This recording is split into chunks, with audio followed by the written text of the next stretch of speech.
A simple question today. Are these waterproof LED lights really good or are they junk?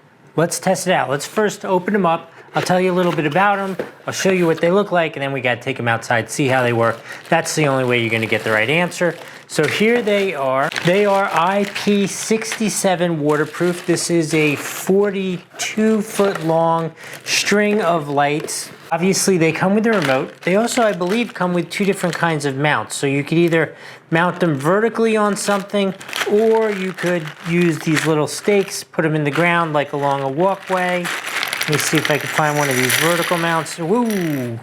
Here are the vertical mounts, which come with screws. You just put a screw in it, screw it in the wall, and then this just pops on the back of the light itself, and you have it mounted on the wall. Now I will tell you, when I just picked these up, this is the first time I'm opening this box, they feel kind of like rubberized and pretty solid. Actually, I am reasonably impressed with that.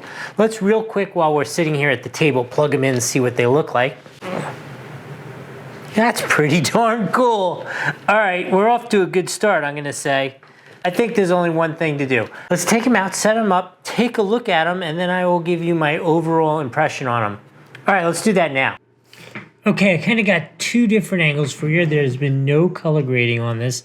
This was really at like dark dusk. It wasn't quite blackout, but there was still a little bit of light because I wanted you to be able to see the area I have them. So this is a seating area that I kind of put the lights all around the back, and then I kind of extended them all along the cage here.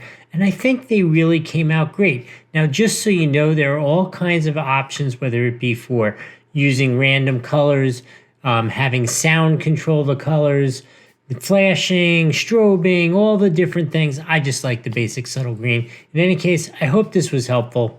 We'll see you next time.